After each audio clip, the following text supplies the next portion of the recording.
अंधभक्तों के भोंपू से आजकल सेफेस्ट का हल्ला सुनाई दे रहा है। वही लोग जो हिंदू खतरे में बताते हैं आज सेफ्टी का दंभ भर रहे हैं। वाह पप्पा जी वाह के नारों से सोशल मीडिया भरा जा रहा है। चलिए कॉन्टेक्स्ट दे देती हूँ आपको। भाजपा आईटी सेल और मीडिया कह रहे हैं कि ये तो मोदी जी की कृपा है जो हम सेफ हैं, दुनिया में युद्ध हो रहा है पर हम मोदी जी की वजह से जिंदा हैं, मोदी जी की वजह से सांस ले पा रहे हैं, पूरी दुनिया में युद्ध है, हम शांति से सो रहे हैं। सही भी है, जो जितना कम दिमाग लगाएगा उतना ही चैन से सोएगा। गौर फरमाइएगा इस पे कि क्या हम सही में सेफ हैं, क्या हमें चैन से सोना चाहिए, क्या हमारे मरने के लिए युद्ध जरूरी भी है, क्योंकि हम भारतीयों को तो सरकारी दुर्व्यवस्था चलते फिरते कहीं भी टपका देती है। वापस युद्ध वाली बात पे आते हैं। क्या भारत इस युद्ध से उतना अछूता है जितना कि प्रचार किया जा रहा है? ये सच है या फिर सुनहरा सपना दिखाने की कोशिश हो रही है? चलिए जानेंगे आज के इस एपिसोड में।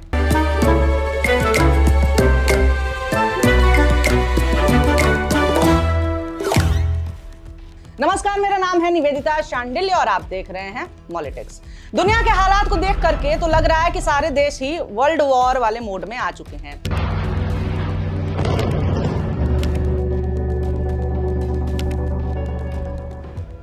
दुनिया का ये जो ट्रांजिशन फेज चल रहा है उससे यही नहीं क्लियर हो पा रहा है कि दुनिया के देश क्या दो गुटों में बटे हैं या कई गुटों में बटे हैं या कि नॉन अलाइनमेंट मूवमेंट की तरह न्यूट्रल हैं। क्योंकि यहाँ पर ना तो पूरी तरह से वर्ल्ड वॉर की सिचुएशन दिख रही है और ना ही कोल्ड वॉर की। मामला वर्ल्ड वॉर से कम और कोल्ड वॉर से आगे का दिख रहा है, क्योंकि अब कई देश डायरेक्ट ही इस युद्ध में इन्वॉल्व हो गए हैं। अब ऐसे समय में किसी भी देश की वास्तविक परीक्षा इसी टाइम पर होती है। परीक्षा से मतलब कि किसी भी देश की फॉरेन पॉलिसी में कितनी डेप्थ है, उसकी डिप्लोमेसी और रणनीति, ऐसे क्रूशियल टाइम में लिए गए फैसलों की दूरदर्शिता कितनी है, ये सब इसी समय पता चलता है। अभी के हालात से तो आप लोग परिचित होंगे ही कि मिडिल ईस्ट कंट्रीज एक बार फिर से उथल पुथल का सामना कर रही हैं। इजराइल अमेरिका के साथ मिलकर ईरान पर हमले कर रहा है। इसकी जवाबी कार्रवाई में ईरान भी इजराइल और यूएई, कतर, कुवैत के देशों में बने अमेरिकी सैन्य ठिकानों पर हमले कर रहा है। अब लौटते हैं सेफ कंट्री पर, भारत पर, कि भारत इस समय क्या कर रहा है, क्योंकि भारत के हित तो इन सारे ही देशों के साथ जुड़े हुए हैं। लेकिन अभी युद्ध के ही हालात में मोदी जी इजराइल की यात्रा पर थे। सवाल यही है कि क्या ये सही समय था या फैसला लेने में कोई नासमझी दिखाई गई है? मोदी जी नहीं, मोदी जी की पीआर टीम यानी कि गोदी मीडिया क्या वॉर के टाइम में भी हमेशा की तरह ही घटिया और छिछली राजनीति खेल रही है? चलिए बात शुरू करते हैं। मोदी जी की इजराइल यात्रा के एक हफ्ते पहले ही भारत के विदेश मंत्रालय द्वारा ईरान को लेकर के एडवाइजरी जारी की जा रही थी कि ईरान में रहने वाले भारतीय जल्द से जल्द वहां से निकल आएं। इसके अलावा भी दुनिया में चल रही मीटिंगों से तो यह साफ संकेत मिल रहा था कि ईरान पर हमला होने वाला है और मिडिल ईस्ट की हालत खराब होने वाली है। इतने सारे संकेतों के बीच भी मोदी जी चले जाते हैं इजराइल के दौरे पर और पाते हैं वहां का सर्वोच्च संसदीय सम्मान। बात थोड़ी सी इस सम्मान की भी कर लेते हैं। यह पदक बहुत नया है, इसे फरवरी 2026 में ही बनाया गया है। यह इजराइल की संसद नेसेट का अब तक का सबसे बड़ा सम्मान है। मजे की बात यह है कि इसे बनाने के तुरंत बाद सबसे पहले भारत के प्रधानमंत्री नरेंद्र मोदी को दिया गया है।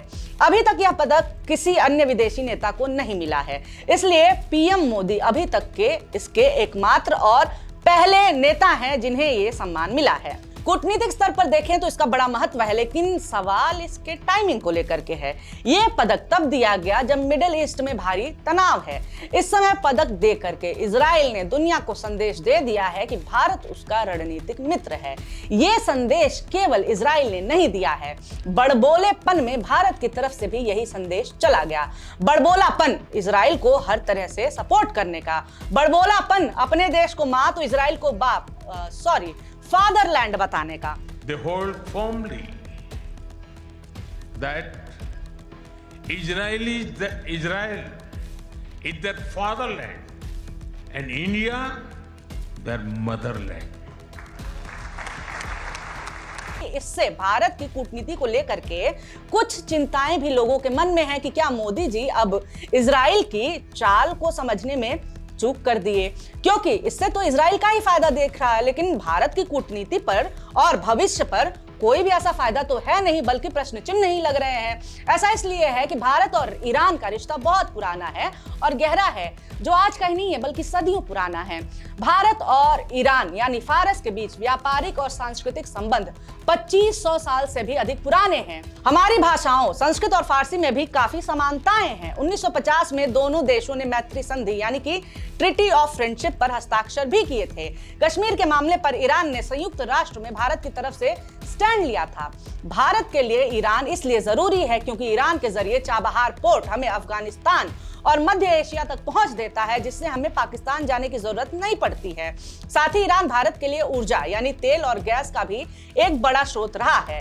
तब सवाल यही बनता है कि क्या सर्वोच्च मेडल पाना ज्यादा इंपॉर्टेंट है या कूटनीतिक फैसलों के जरिए स्ट्रेटेजिक तरीके से किसी भी देश के साथ दिखना जरूरी है। युद्ध हो या आफत हो, देश का कुछ भी हो जाए, लेकिन आईटी सेल और इनका भोपू मीडिया तो इसी बात से खुश है कि मोदी जी तो एकमात्र नेता है जिनको मेडल मिला है, सम्मान मिला है। और कैसे मोदी जी ने इस समय देश को सुरक्षित रखा है। नहीं तो देखो दुनिया की सबसे सेफेस्ट कंट्री का क्या हाल हो रखा है। वो तो धन्य भाग है हमारे जो हम मोदी जी के राज में हैं। वैसे तो भारत पाकिस्तान कन्फ्लिक्ट में भी तो श्रीलंका सेफ था, क्योंकि उस देश का हमारे मामले में कोई डायरेक्ट इन्वॉल्वमेंट नहीं था। इनके इसी तर्क के हिसाब से तो नॉर्थ कोरिया भी सेफ है, तो बहुत अच्छा है क्या वहां का लीडर जो है। स्टुपिडिटी की भी एक सीमा होती है। इनकी याददाश्त कमजोर है, इसलिए ये सेफ फील कर रहे हैं। चलिए मैं याद दिला दे रही हूँ। अभी कुछ महीने पहले ही ना भारत पाक का टेंशन हुआ था, जिसमें दर्जनों जवान भारत के शहीद हुए थे। नवंबर में दिल्ली ब्लास्ट हुआ था और वो भी खुलेआम आरडीएक्स लेकर के घूम रहे थे आतंकवादी। ये सब इतनी जल्दी भूल जाते हैं क्या ये लोग? चाइना के साथ गलवान घाटी में कितने सैनिक शहीद हुए, ये सब भूल जा रहे हैं ये लोग। मामला तो यहाँ पर भगवान भरोसे ही चल रहा है। नहीं तो यहाँ की ऐसी स्थिति है कि यहाँ के नेता पल्ला झाड़ लेते हैं, कह देंगे कि जो उचित लग रहा है वो करो। और युद्ध फुद्ध तो छोड़ ही दीजिए, घर के पास हम डूब करके मर जाएंगे मगर हम तो सेफ हैं। चलती बस की टूटी फर्श से बच्ची गिर के कुचली जाएगी पर हम तो सेफ हैं। सड़कें धंस जाएंगी, हम मर जाएंगे पर हम तो सेफ हैं।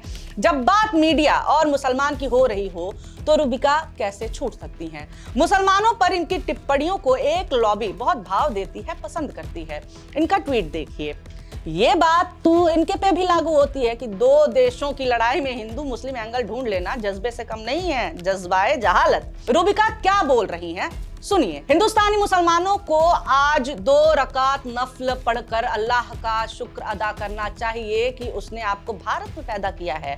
शुक्रगुजार होना कमजोरी नहीं, ईमान की निशानी है। जब दुनिया के कई हिस्सों में मुसलमान आपस में ही सियासी लड़ाइयों और जंग का शिकार हो रहे हैं, तब आप यहाँ अमन से रोजा रख रहे हैं, नमाज पढ़ रहे हैं, ज़कात दे रहे हैं, आपकी मस्जिदें खुली हैं, आपका रोजा महफूज है, आपकी इबादत पर कोई पहरा नहीं है। सही बात है, सही बोल रही रूबिका। मुसलमान शुक्र मनाएं कि वो युद्ध में नहीं, सांप्रदायिकता में मारे जा रहे हैं, सांप्रदायिक हिंसा में उनका कत्ल हो रहा है, बढ़ती मॉब लिंचिंग में मारे जा रहे हैं। मुसलमान शुक्र मनाएं कि उनके खिलाफ लगातार हेट स्पीच के मामले बढ़ रहे हैं, और वो भी जहां पर बीजेपी की सरकार है। मुसलमान शुक्र मनाएं कि उनके घर बुलडोजर न्याय के नाम पर ढहा दिए जा रहे हैं। रूबिका कहती हैं कि ये सब बहुसंख्यक हिंदुओं के कारण ही ऐसा संभव हो पा रहा है। उनको कुछ रिपोर्ट्स देख लेनी चाहिए, है कि नहीं? आप भी हमें देखते रहें और सब्सक्राइब कर दें। वीडियो अंत तक देखा है, अच्छा लगा है तो लाइक भी कर दीजिए। वीडियो देखने के लिए बहुत शुक्रिया, बहुत धन्यवाद।